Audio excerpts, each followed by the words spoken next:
Hello everyone! Magandang araw sa inyong lahat. Welcome back dito sa ating channel. Kasama niyo si Mama Mia.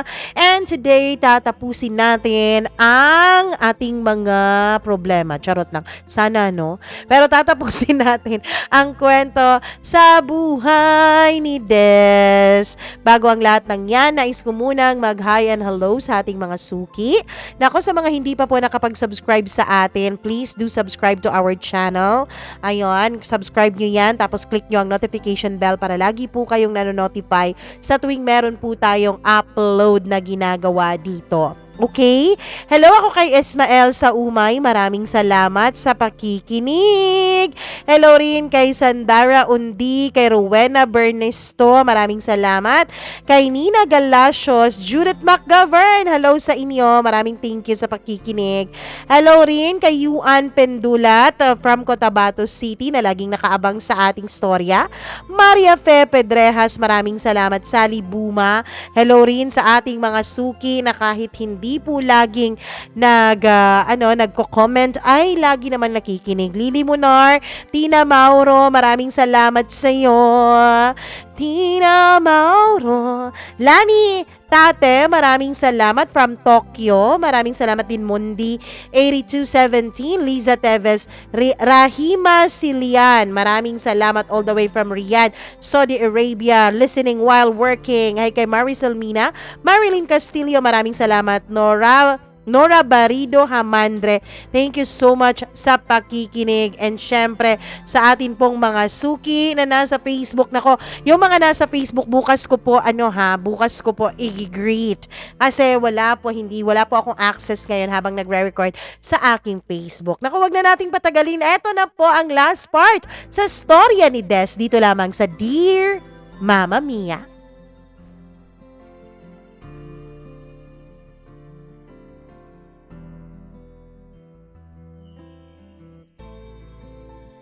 "28 for me is the best age para mag-asawa. Kumbaga sa prutas, hinog na. Ang dami mo nang na-experience sa buhay, na-enjoy mo na ang pagiging single at na-overcome mo na yung ibang mga trials na ikaw lang mag-isa. In short, mas naging matured at mas naging wise na ang mga decisions mo sa buhay. So, big no pa talaga sa akin ang magpakasal at the age of 25 kasi feeling ko hilaw na hilaw pa ako. Napakahirap naman kung madaliin ang pag-aasawa. Pero sila, hindi nila matanggap ang desisyon kong yon, lalong-lalo na si Ray. Inisip ko noon na kapag ayaw nilang tanggapin ang desisyon na yon, ay maglalayas talaga ako dahil kayang-kaya ko naman na mabuhay ng mag-isa.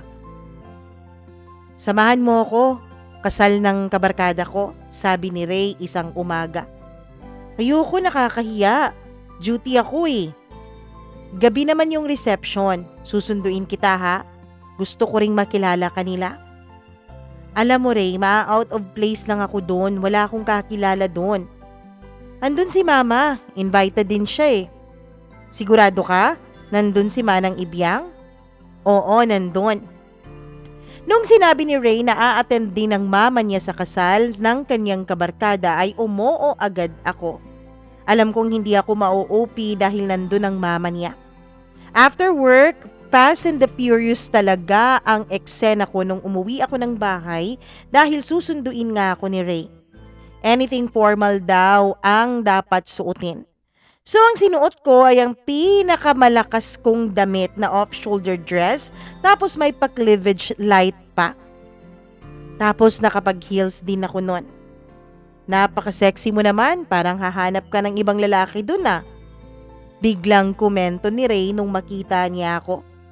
Anong hahanap ng lalaki? Hahanap ka mo ng pagkain. Alam mo, iakyat mo nga yung suot mo. Anong iakyat? Off-shoulder design to, uy. Eto talaga ang style niya. Yung bang labas balikat. Bakit? Hindi ba pwedeng iakyat mo yan, ha? Alam mo, nakikita na yung mga buto mo. Excuse me, eto nga ang nakakapagpa-sexy eh. Etong collarbones ko. Wala ka bang ibang damit? Ano bang problema mo sa damit ko, Ray? Formal naman sabi mo, 'di ba? Ano bang gusto mong suotin ko, ha, Filipiniana? Alam mo, siguro nga dapat Filipiniana ang sinuot ko eh. Kasi saktong-sakto sa suot mong barong. Nung panahon na yun ay nakabarong si Ray dahil isa siya sa mga groomsmen. Sabi niya hindi raw niya nagustuhan ang suot kong off-shoulder style na dress. Pero wala akong pakialam. Bahala siya sa buhay niya.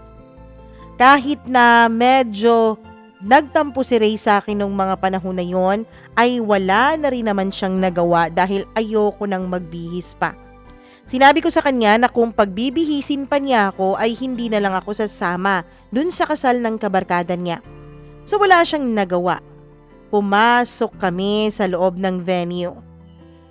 At oo nga, may mga Filipiniana ngang mga babae doon dahil may mga politicians palang invited. Sakto talaga sana sa grand entrance namin na parang pang first lady ang datingan ko kapag naka-Filipiniana ako. Nako iha, Des, buti na lang at pumunta ka dito, sabi ng mama ni Ray. Oo nga manang eh, si Ray talaga ayaw akong bitawan. Nako, kayo talaga, saktong-sakto na sana na magpakasal na kayong dalawa eh. Kasi gustong-gusto ko kasal nyo na ang susunod kong aatinan. Noong mga panahon na yon, mama niya, medyo na awkward na naman ako. Mabuti na lang at dumating agad yung ibang mga bisita kaya medyo nawala ang atensyon ng mama ni Ray sa akin. Nung mga panahon na yon, naisip ko, mama mia, paano nga kaya kapag pilitin nila ako na magpakasal na kami? Nung nakita na namin yung bride at groom, ay nag-usap muna sila ni Ray dahil kabarkada nga niya ito. Pagkatapos ay biglang nagtanong itong groom. O pare, kailan naman ang sa inyo? Pag-uusapan pa, sagot ni Ray. Naku, bilisan yung mag-usap ha dahil ikaw na lang ata ang natitirang single sa grupo eh. Soon, sa awa ng Diyos. Tagasan ka nga pala ma'am? Baling ng groom sa akin. Magkapit-bahay lang kami ni Ray. Nako, ikaw talaga brad ha. Kapit-bahay pa lang tirada mo. Alam mo, eto yung babaeng bumili dati ng itlog sa bahay nung nandun kayo. Eto pala yun. Ikaw pala yun, ma'am. Ang itlog pala ang dahilan. Nako, kakaiba naman ang love story ninyong dalawa. Nag-umpisa sa itlog. Tumawa ako pero labas sa ilong ang tawa na yun, mama mia. Dahil lang totoo, hindi naman po yung itlog ang nakakuha sa atensyon ko. Kundi yung sinabi ni Ray na soon ay ikakasal din kaming dalawa. Sa totoo lang ay medyo kinakabahan na ako that time. Yes, mama mia, may pagtingin naman talaga ako kay Ray. Alam ko nga, mahal ko na siya eh. Pero 'di ba, hindi naman sapat na pagmamahal lang ang dahilan kung bakit ka magpapakasal.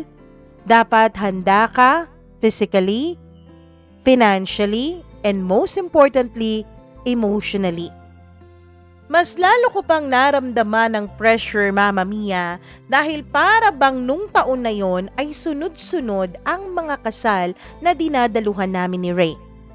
Nung kasal ng kanyang kabarkada, kasal ng kanyang pinsan, kasal ng kanyang college friend, kasal ng kanyang katrabaho at kung ano-ano pa. Ang dami-dami tuloy nagtatanong kung kailan ang kasal namin.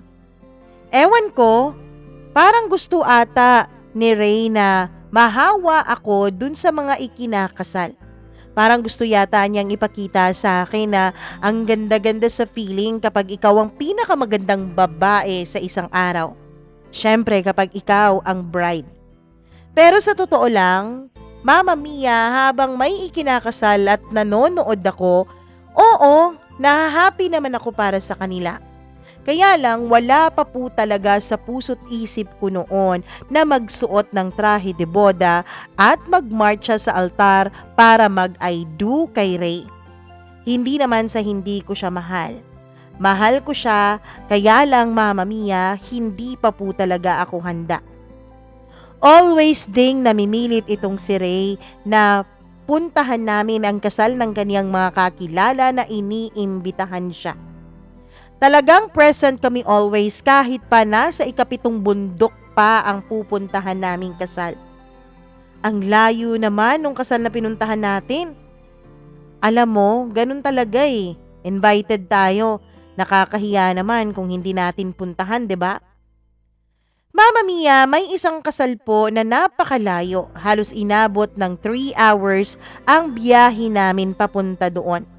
Sumama na lang ako sa kanya dahil ang totoo ay hindi pa ako nakakapunta sa lugar na yon.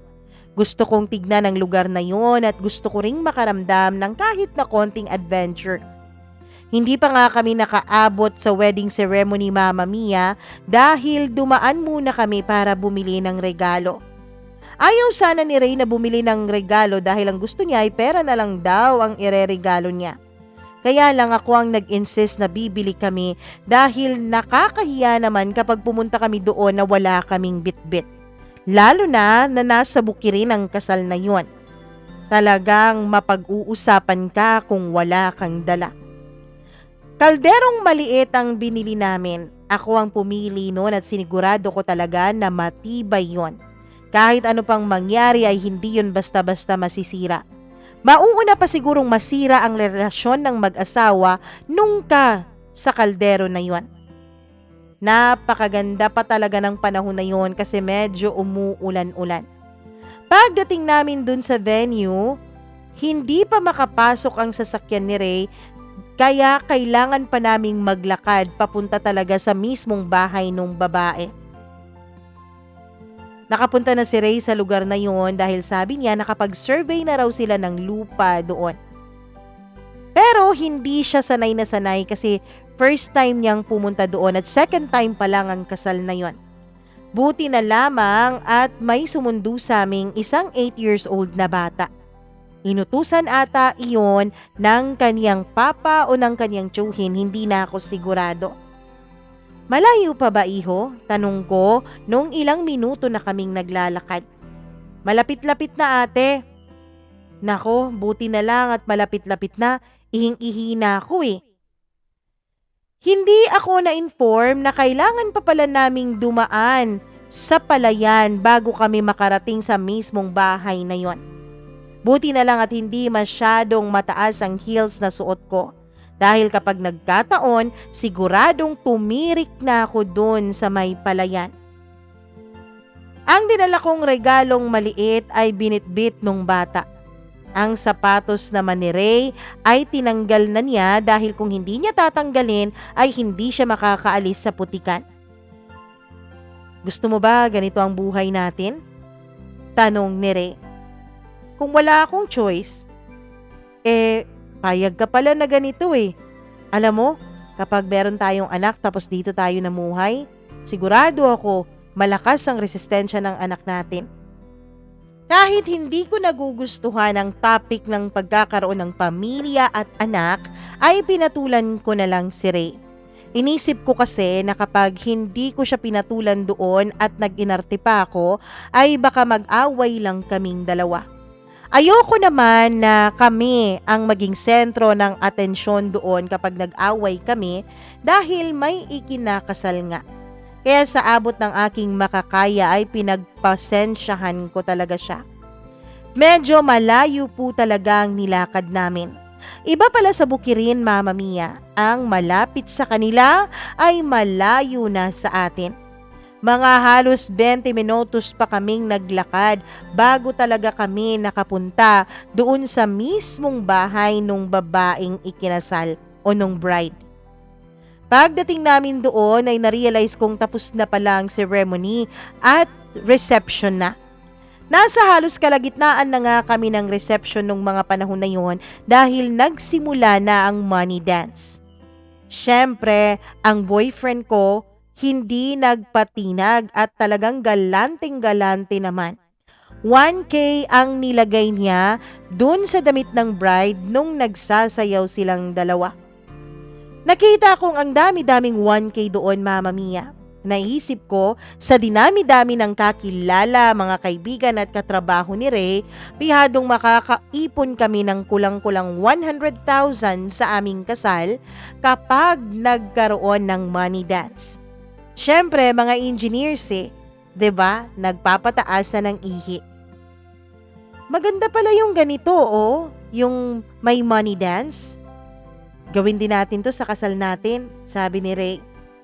Oo, pero dapat sabihan natin sila na hindi bababa sa 1K ang ilalagay, ah. Paano? Next year, pakasal na tayo. Bigla niyang sabi. Nako, 2022 pa tayo magpapakasal, no? Huwag mong kalimutan yan. Paano ko maghirap na lahat ng kabarkada ko? Hindi na sila makakapagsabit ng 1K. Well, pwede mo namang i-advance na hingin yung tigwa 1K. Tapos, umpisa na natin yung i-save para sa kasal natin kung gusto mo. Pinatulan ko na ang kagustuhan noon ni Ray dahil naisisingit ko rin naman ang gusto ko na 2022 pa kami magpapakasal, Mama Mia. May pa-throwing of bouquet din na nangyari doon. Hinila pa talaga ako ng bride dahil gusto niyang sumali ako. Nilagay pa niya ako sa harapan niya. I mean sa harap, sa mismong likuran niya. Ako na walang kaintere-interes ay tumayo na lang din pero wala naman ulit akong plano na saluhin yung bulaklak. Hindi pa nga ako ready na ako yung sumunod, 'di ba? Tapos, bigla na lang nahulog yung bulaklak sa ulo ko. Nagtawanan ng mga babae sa likuran ko kung bakit hindi ko raw yun sinalo.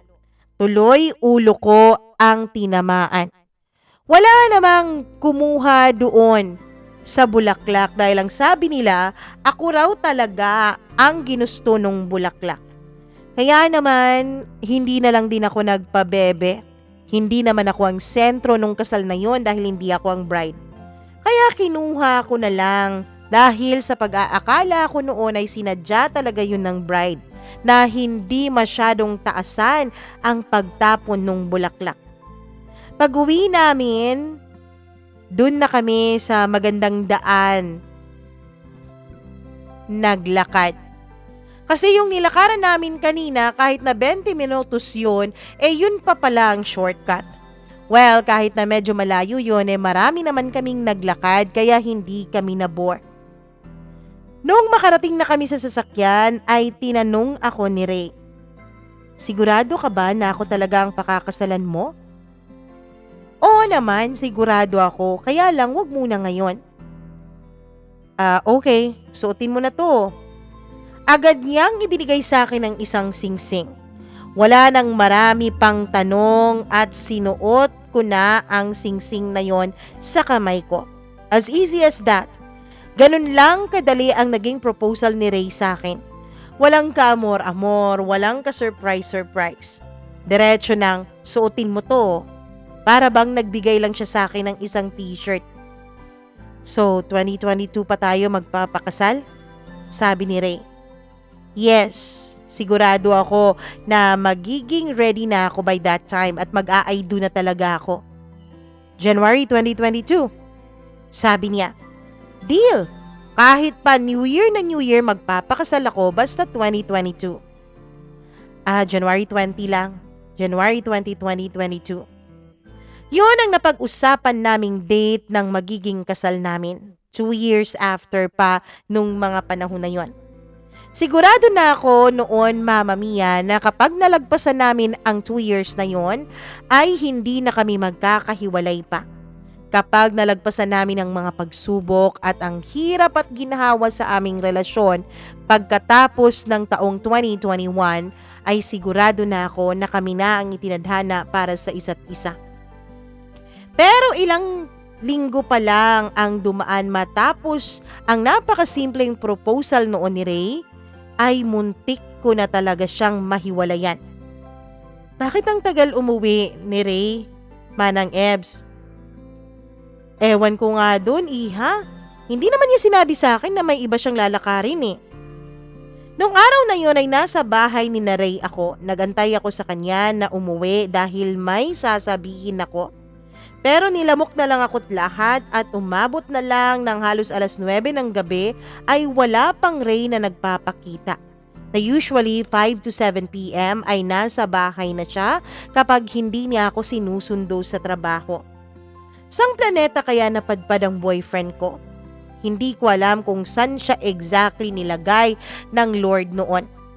Yung cellphone niya ay hindi ko rin makontak. Nag-alala na kaming dalawa ng nanay niya kung anong nangyari sa kanya. Kung nadisgrasya ba siya or what. Hindi ako umuwi dahil wala ring kasama noon ang mama ni Ray. Hindi ko rin naman siya maiwan dahil alam kong mas lalo siyang nag-aalala kesa sa akin. Pinatulog ko na lang siya dahil hindi maganda sa mga diabetic patients na hindi nagpapahinga ng maayos. Sinabi ko sa kanya ako na lang ang mag-aantay kay Ray at gigisingin ko na lang siya kapag nakarating na ito o kapag may balita na ako tungkol dito. Around 10 p.m. nung may tumigil na isang sasakyan so lumabas ako. At parang lahat ata ng dugo ko sa katawan ay umakyat sa ulo ko nung nakita ko ang isang babaeng tawa ng tawa habang inaalalayan ni Ray. Halos magkayakap na silang dalawa.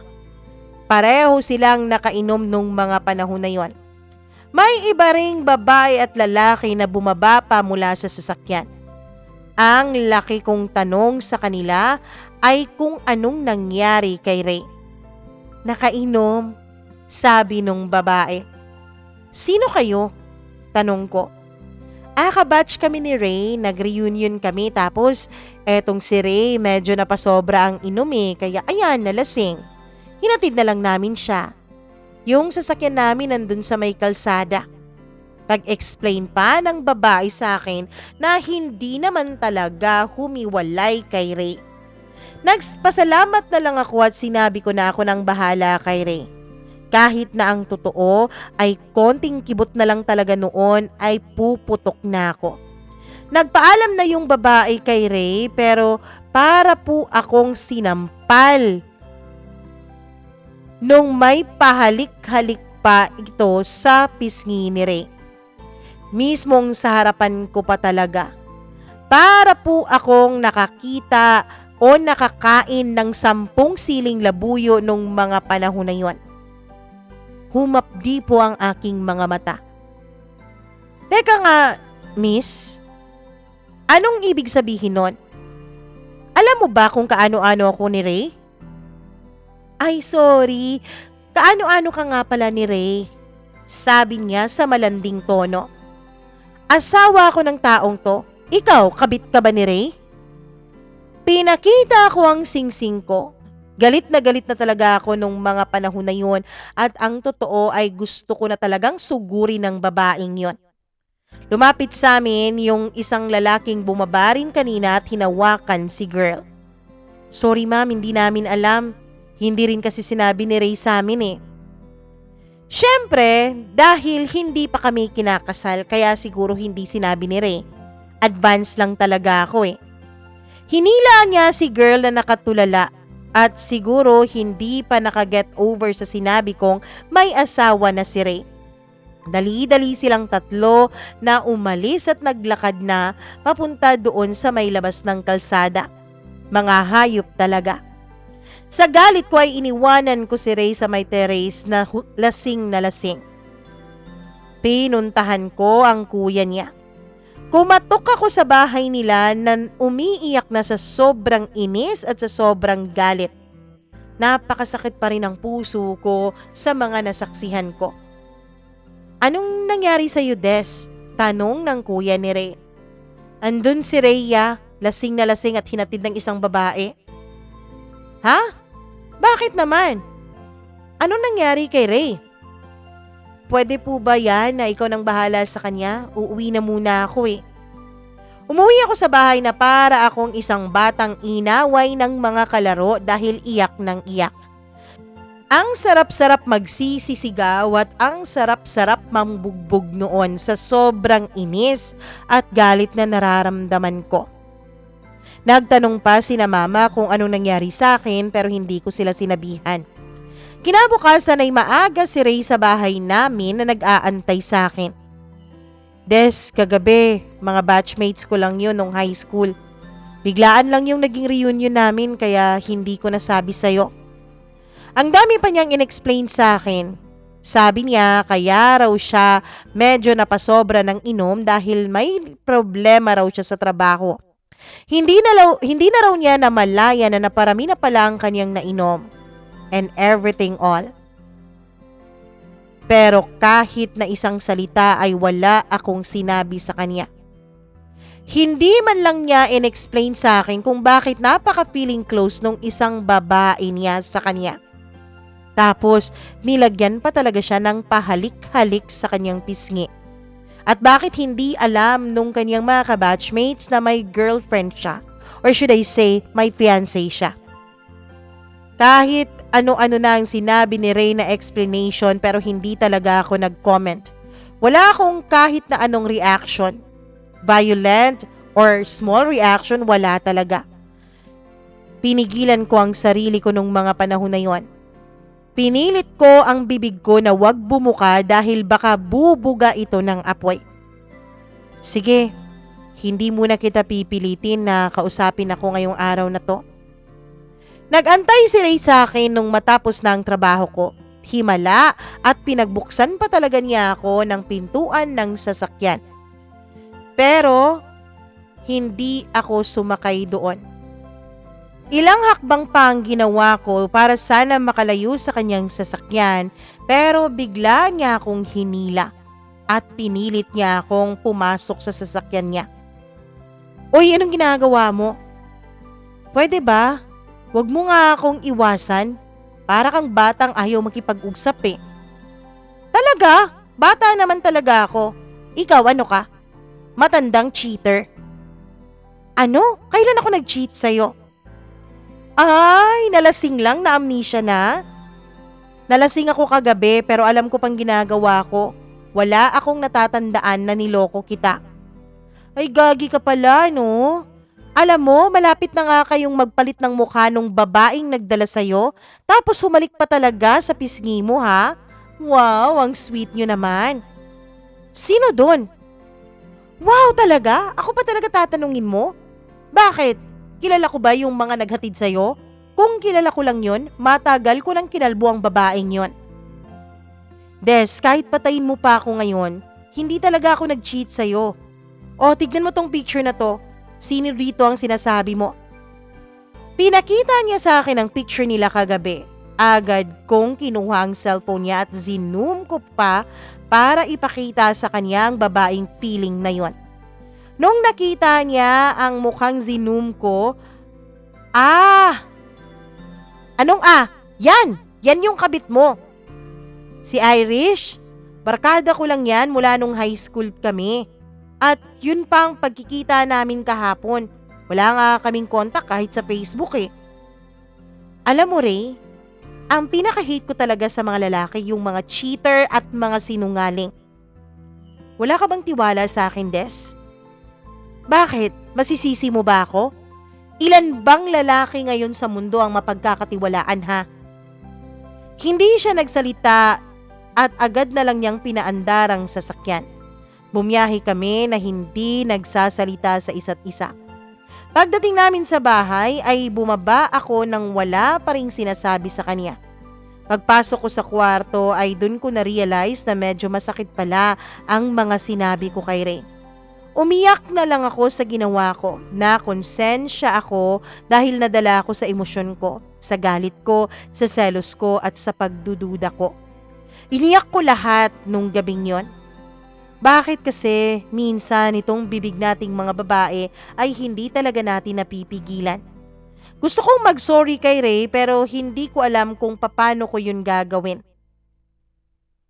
Ang totoo niyan ay pinapangunahan na ko noon ng pride ko. Hindi ako lumabas at nagkulong lang ako sa kwarto ko nung biglang tumawag sa akin ang mama ni Ray. Iha, anong problema niyo ni Ray? Pwede bang pag-usapan ninyo yan? Puntahan mo si Ray dito, ngayon din. Medyo kinabahan ako dahil may pagka-urgent ang boses ng mama ni Ray. Ang unang pumasok sa isip ko ay baka nag-attempt si Ray ng masama sa buhay niya. O di kaya baka nag-inom na siya ng isang case ng beer tapos naglasing na sa bahay nila. Hindi ako nagpaalam sa bahay at agad akong pumunta kina Ray. Pero nagulat ako nung madatnan ko si Ray na relax lang na nasa sala habang nanonood ng basketball sa TV. Iha, ano nangyari sa inyo ni Ray? Nag-away ba kayo kanina? Bakit naman? Alam nyo, kailangan yung pag-usapan ang away ninyo o kung ano man ang nangyari sa inyo ngayong gabi na ito. Huwag niyong ipagpabukas. Ang totoo niyan ay gustong-gusto kong sugurin si Ray. Napakasumbongero naman niya. Ang laki-laki niyang mama, ang tanda-tanda na niya pero sumbongero pa rin siya sa mama niya. Agad akong hinila ni Manang Ebyang at pinaupo ako sa tabi ni Ray. O ayan, pag-usapan niyo ang problema ninyo ha, dahil magluluto pa ako dito. Bilisan niyo na dyan at kapag tapos na ako magluto ay kakain na tayo. Pagkatapos noon ay umalis na siya. Talagang ang mama lang ni Ray ang katapat naming dalawa. Hindi pa rin kami nagkikibuan. Parang nagtitikisan talaga kami kung sino ang maunang magsalita. Kinuha ni Ray ang kamay ko. Pagkatapos ay niyakap niya sa kanyang dibdib. Mahal mo pa ba ako? Tanong niya. Napaka-corny talaga ng tanong na yon. Pero nung time na yon ay napag-usapan naman namin ang aming pinag-awayan. Humingi siya ng dispensa sa akin kung bakit hindi pa niya nabanggit dun sa mga high school friends niya ang tungkol sa aming dalawa. Nauna kasi niyang i-share sa mga ito ang problema niya sa trabaho hanggang sa nalasing na siya. Pero sabi niya hindi raw talaga siya nanloko sa akin. Hanggang sa dumating ang COVID, kinabahan ako nung mga panahon na yon. Pakiramdam ko baka end of the world na hindi pa kami nagpapakasal ni Ray. During pandemic, Mama Mia, ay kami ang isa sa mga pinaka-busy establishments nung mga panahon na yon. Ang dami-dami talagang mga tao na nagpapadala para sa kanilang mga mahal sa buhay. Nagpatuloy ang aming mga transactions. Isa ako sa mga frontliners ng kumpanya dahil isa ako sa mga pinakabata. Isa rin ako sa mga wala pang sakit na iniinda sa katawan kaya hindi pa ako immunocompromised. Hindi madali para sa akin, para sa pamilya ko and of course para kay Ray ang mga pangyayaring yon kahit pa magkapit-bahay lang kami. Bawal kaming mag-loving and everything kasi baka may madala akong sakit at baka mahawaan ko si Ray. Tapos, ang mama pa niya na si Manang Ibyang ay napakarami ng sakit. Immunocompromised na kaya naman nag-iingat talaga kaming dalawa. Naisip ko kasi na baka kung ano pang mangyari kay Manang Ibyang dahil sa kalandian naming dalawa ni Ray, baka kanya pa kaming multuhin. Sa takot ko na baka mahawaan ko ang pamilya ko dahil lagi po akong exposed sa labas, ay tinanggap ko ang offer ng isa sa mga kasamahan ko na makipag-share sa kanya ng bahay. Kasi siya lang naman mag-isa doon.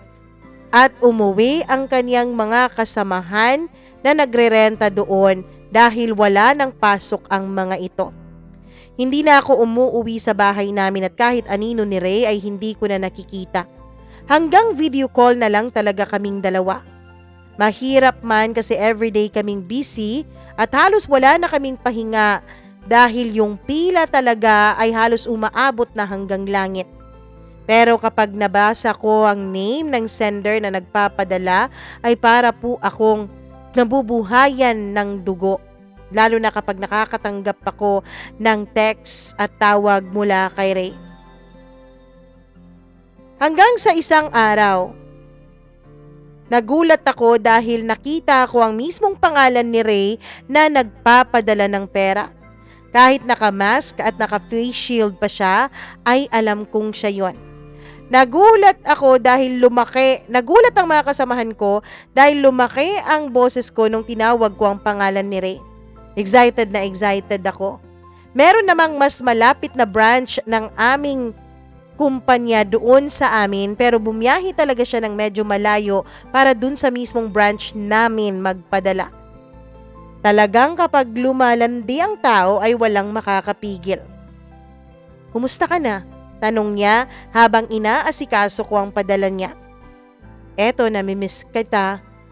Mag-ingat ka lagi ah. Mag-ingat ka rin, magpapakasal pa tayo sir.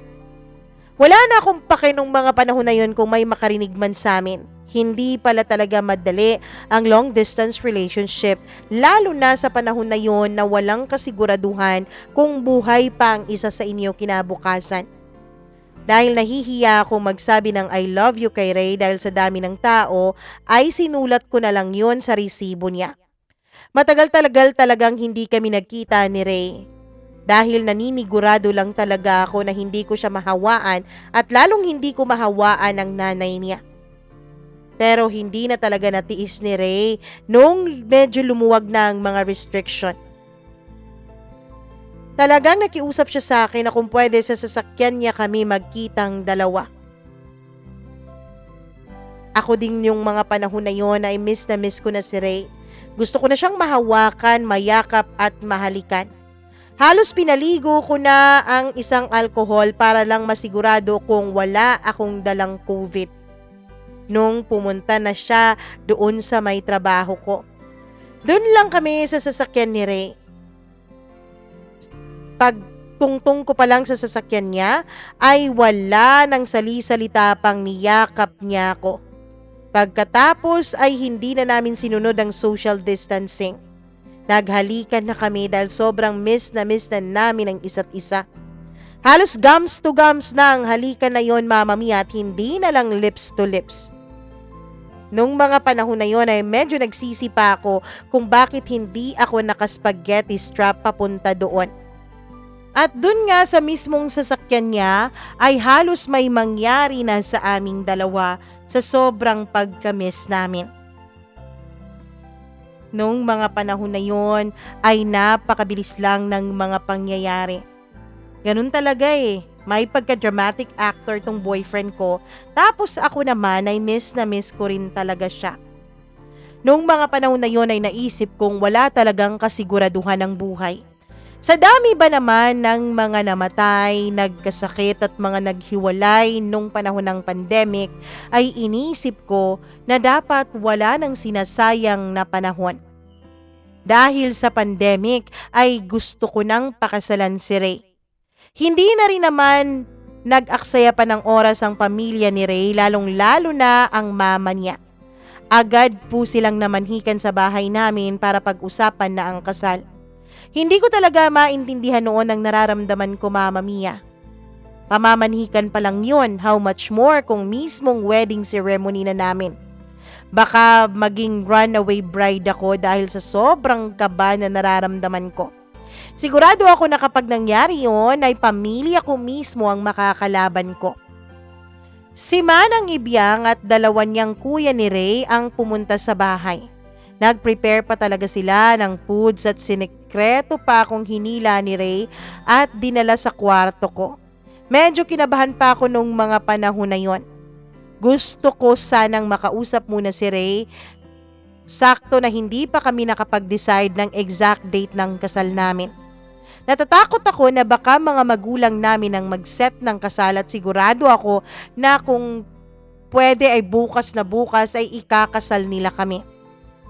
Oh, anong gagawin natin dito? Sabi ni Ray. Sandali lang. Mag-e-inform muna ako sa'yo.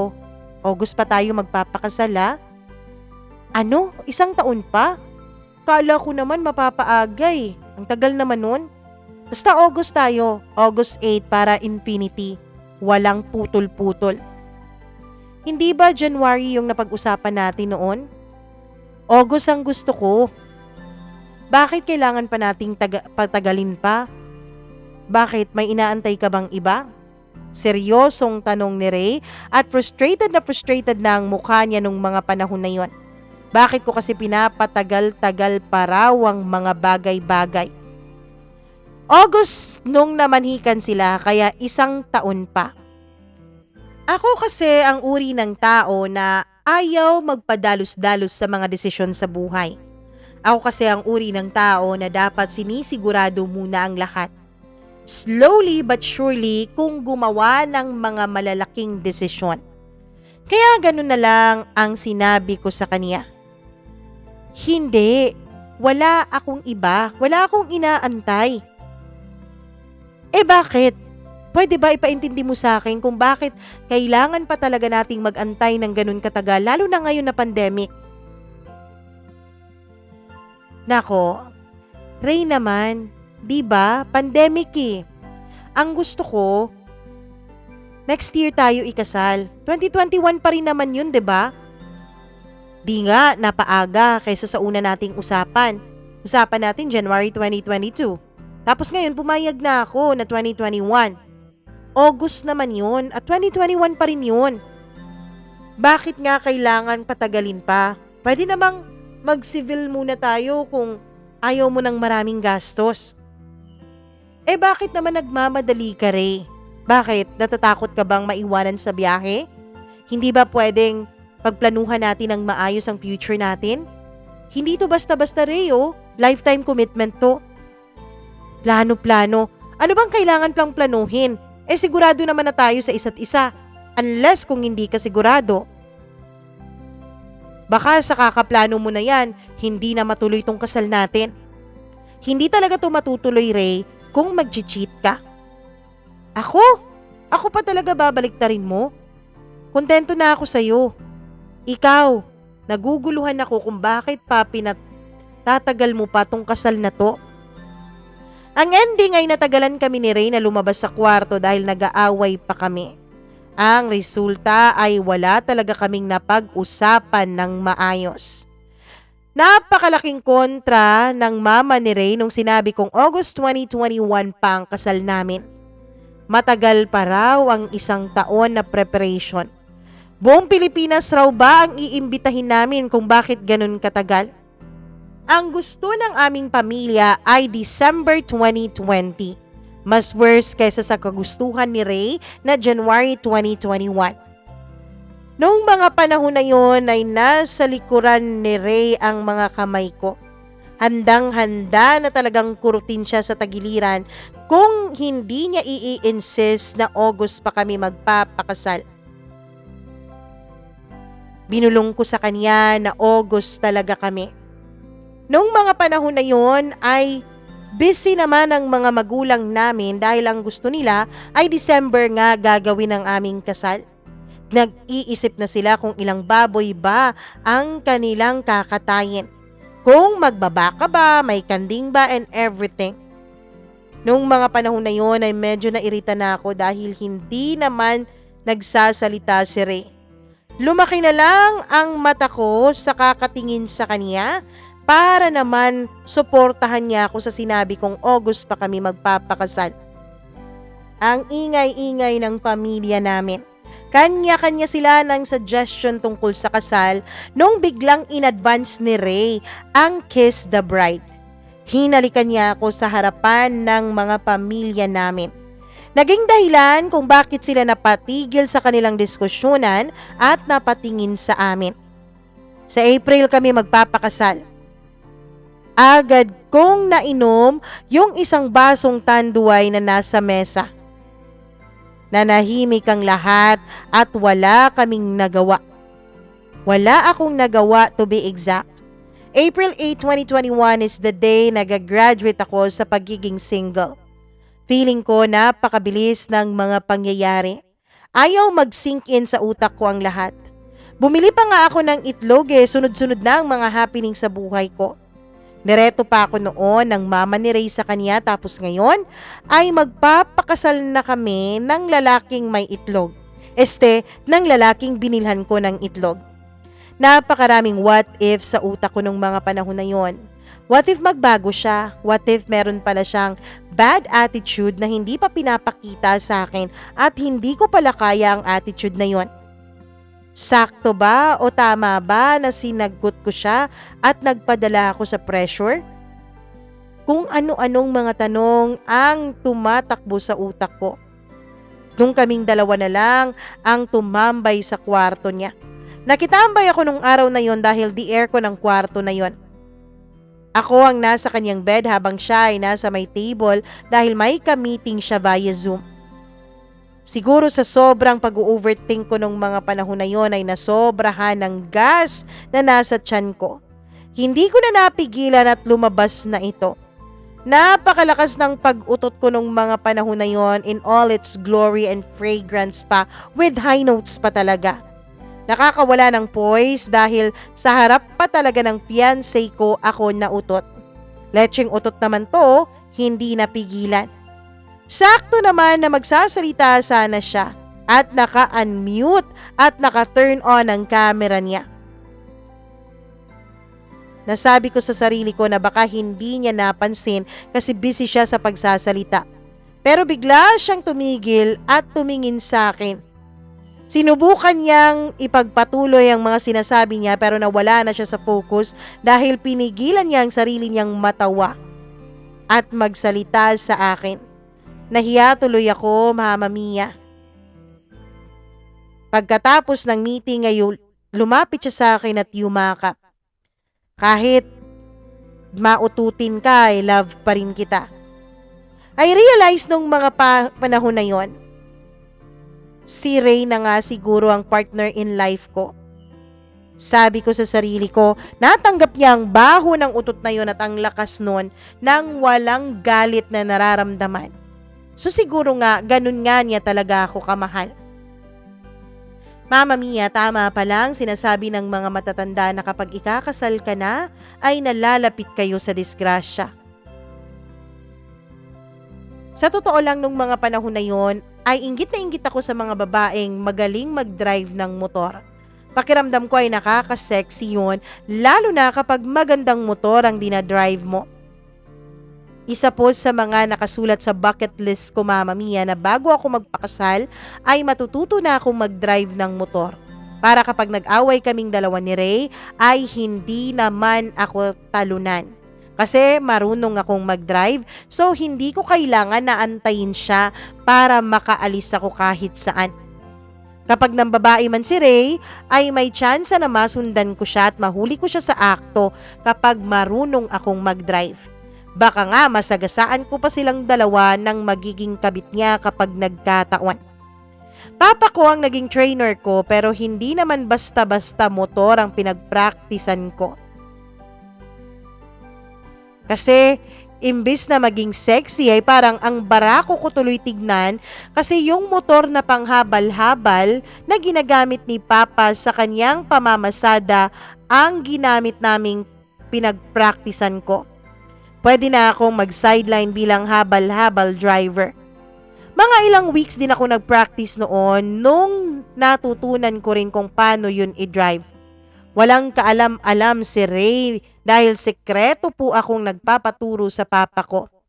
Sa malayo po kami nagpa-practice dahil sinabi ko sa papa ko na ang gusto ko ay sorpresahin si Ray. Excited na excited akong sumakay sa motor ni Papa dahil pupunta ako kina Ray. Kahit ilang hakbang lang naman yon ay nagmotor pa talaga ako dahil sa sobrang excited akong makita niya na marunong na akong mag-drive. Sexy pa talaga ang pormahan ko nung mga panahon na yon. Naka-shorts, fitted crop top, naka-chinela, shades and everything except wala po akong suot na helmet. Kasi napakalapit lang naman talaga ng bahay namin sa bahay ni Ray. Sexy ako pero yung ginagamit kong motor ay para bang kung saang bukirin pupunta. Malapit na ako kina Ray nung makita ko ang mama niya na nagwawalis sa kanilang labas at sumigaw pa talaga ito. Marunong ka na palang magmotor, Des? Hindi pa nga ako na... Sasagot na sana ako, Mama Mia, pero biglang may malaking asong humarang sa daanan ko. Imbes na pumreno o di kaya'y iwasan ng aso, ay wala na pong rumehestro sa utak ko. Parang na-shock na lang ako, Mama Mia.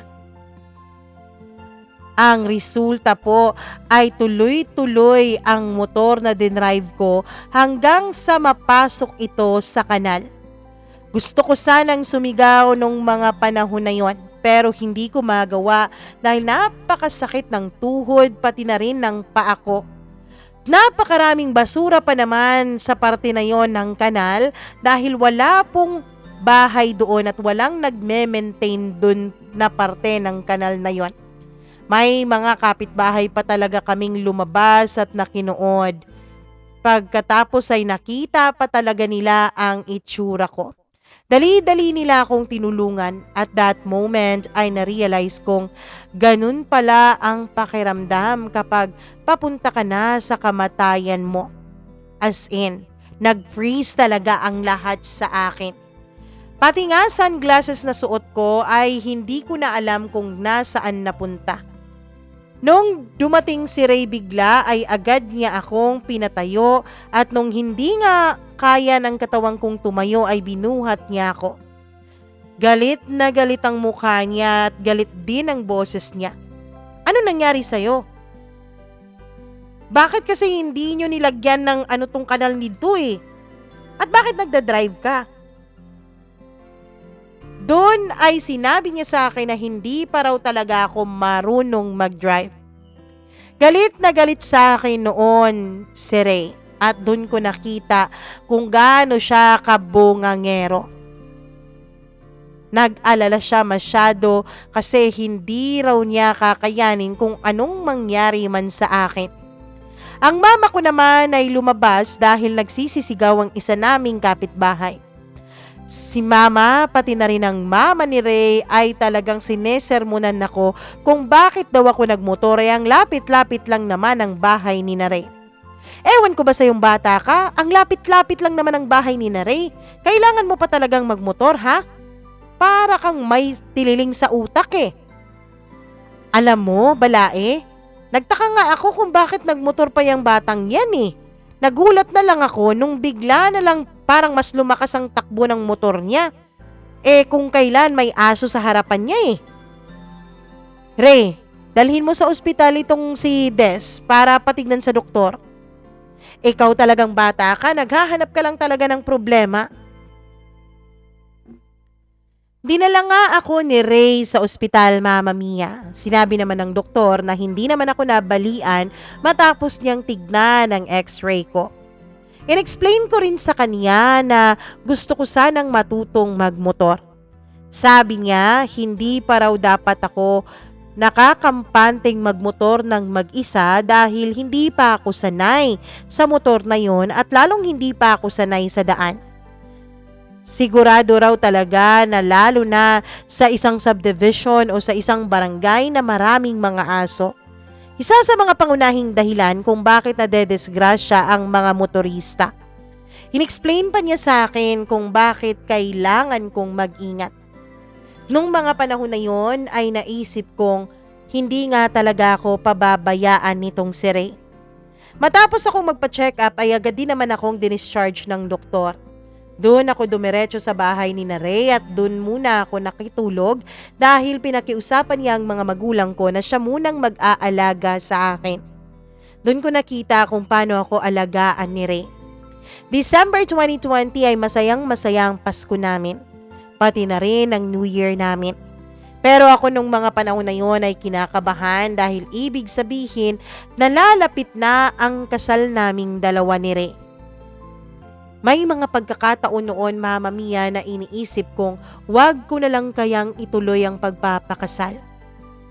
Hindi naman po sa hindi ko mahal si Ray, pero takot lang talaga ako sa mga responsibilidad. Kaya lang laging nandyan si Ray.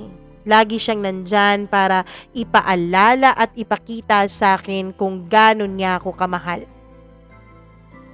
Kaya lang, Mama Mia, kung kailan 2 buwan na lang bago ang kasal namin ni Ray, ay tsaka naman nawala ang pinakamamahal niyang ina, si Manang Ibiang. Ang dahilan kung bakit nagkaroon kami ng relasyon ni Ray. Ang dahilan kung bakit ang mga tampuhan namin ay hindi nagtatagal dahil humahanap talaga ito ng paraan para maging maayos kami ng anak niya. Para po akong namatayan rin ng ina. Sa edad na 67 years old ay pumanaw na si Manang Ibiang. Napakasakit noon dahil ang dami-dami kong memories kay Manang Ibiang kahit nung mga panahon na hindi pa kami ni Ray.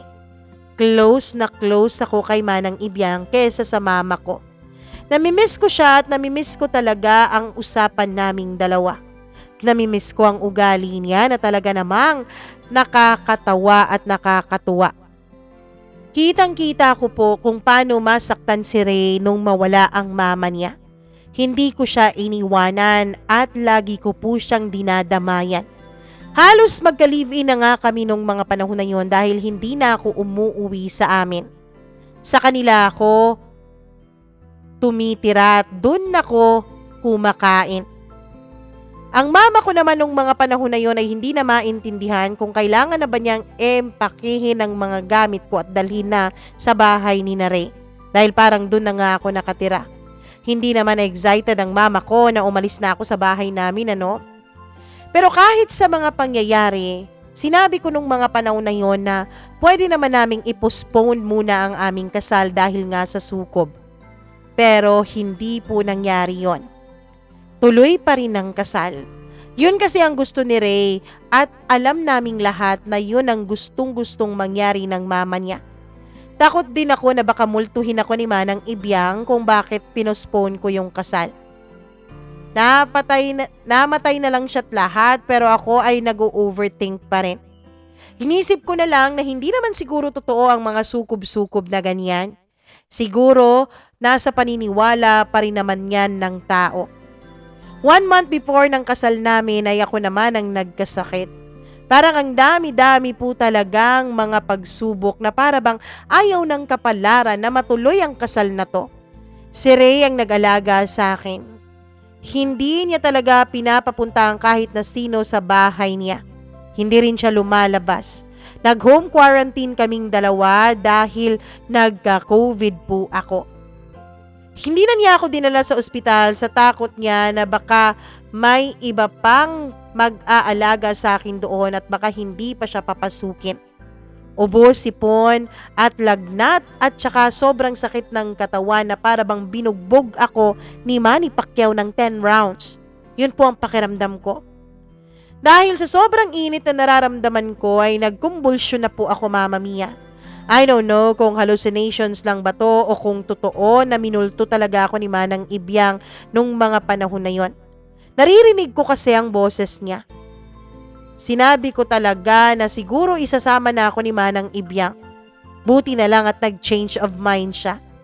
Halos naging albularyo na si Ray nung mga panahon na yon sa dami ng herbal na pinapainom at pinapahid niya sa akin. Buti na lang, Mama Mia, at malakas naman ang resistensya ko o di kaya'y effective naman ang ginawang pag-aalaga ni Ray sa akin. Effective din ang kanyang mga herbal na pinapahid sa akin at 2 linggo lang ay umayos na ang pakiramdam ko. Ready na ako. Pero ang totoo ay hindi po 100% ang kasiyahan ko dahil wala na nga ang mama ni Ray. Ang mama niya na siguro ay matagal na nag-antay at nagtiis para lang makitang ikinakasal ang anak niya. Dahil to sa pag-overthink ko kaya natagalan ang kasal namin. A week before the wedding ay ginawan pa ako ng bridal shower ng mga best friends ko at nandun sila. Mga best friends ko sa college, high school ay nagkaisa para sa bridal shower na yon. Ang totoo niyan ay marami pa pong mga nangyari even on the day sa kasal namin ni Ray. Kaya lang, siguro mas malakas talagang magdasal itong si Manang Ibyang at siguro nga ay mas malakas talaga ang pagmamahalan namin ni Ray. Dahil matapos ang mga pagsubok na yon, sa wakas ay naikasal na rin naman kaming dalawa. Mama Mia, nung mga panahon na kasal na kami ni Ray, ay marami pa rin kaming mga naging pagsubok. Mga selusan at kung ano-ano pa. Pero syempre, kung matatag kami nung magjowa pa lamang kami, inisip namin na dapat mas magiging matatag kami ngayon na mag-asawa na kami. Gustong-gusto na namin ni Ray noon na bumuo ng pamilya. Kaya lang, medyo nahirapan po akong magbuntis. 1 taon matapos ang aming kasal, Mama Mia, ay hindi pa rin ako nabubuntis ni Ray. Taong 2023, nung sinubukan namin ang kung ano-anong mga method. Ang totoo niyan, Mama Mia, ay nagpakonsulta na rin kami sa doktor pero wala talaga. Hindi talaga kami nabubuntis. Ewan ko, wala naman sanang problema kay Ray at wala rin namang problema sa akin. Hanggang sa isang gabi ay parang pinanaginip ako ni Manang Ibyang. Sinabi niya dun sa panaginip ko na pumunta raw kami sa isang manghihilot. At yun nga ang ginawa namin matapos ang 2 linggo ng pagpapanaginip sa akin ni Manang Ibyang. Mama Mia, 3 session lang dun sa manghihilot ay nabuntis agad ako. Ngayon ay masaya na kaming 2 ni Ray na inaantay ang unang baby namin. March of 2025 po ang aming kabuwanan. Dun lalabas ang baby namin. Sana bago lumabas ang baby namin ay na-e-ere na itong sulat at kwento naming 2 ng tatay niya. Marami pa pong pagsubok na kahaharapin ang pagsasama namin ni Ray. Pero isa lang ang sigurado ako. Mahal namin ang isa't isa at lagi kaming may anghel na gumagabay sa amin sa katauhan ng mama niya.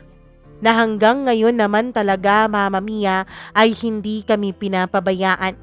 Kapag may mga tampuhan kami ni Ray ay laging bumabalik sa utak namin ang mga pangaral ni Manang Ibyang. Hanggang dito na lamang po at maraming salamat Mama Mia sa pagbibigay nyo ng oras para basahin itong kwento ng buhay pag-ibig namin ng asawa ko. Lubos na gumagalang, Des.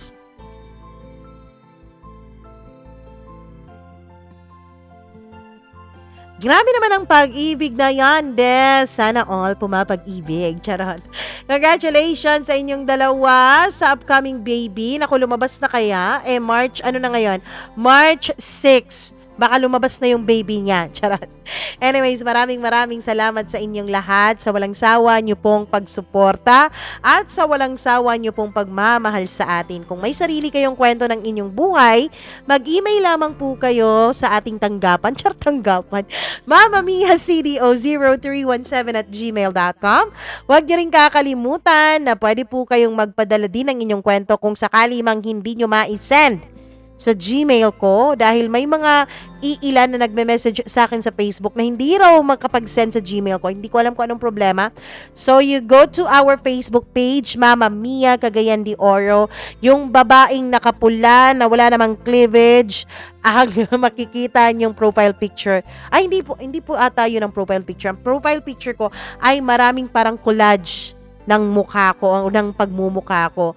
Yun po ang inyong padalhan, okay? Mag-send kayo ng private message doon. Maraming salamat sa inyo ulit. Paki-follow, paki-subscribe ng ating iba pang mga social media accounts. Mama Mia CDO, Mama Mia Cagayan de Oro on TikTok, Threads, Instagram, and Facebook. Ako po ang inyong Mama Mia hanggang sa susunod nating kwento dito lamang sa inyong paboritong programa, ang Dear Mama Mia. Magandang araw sa inyong lahat.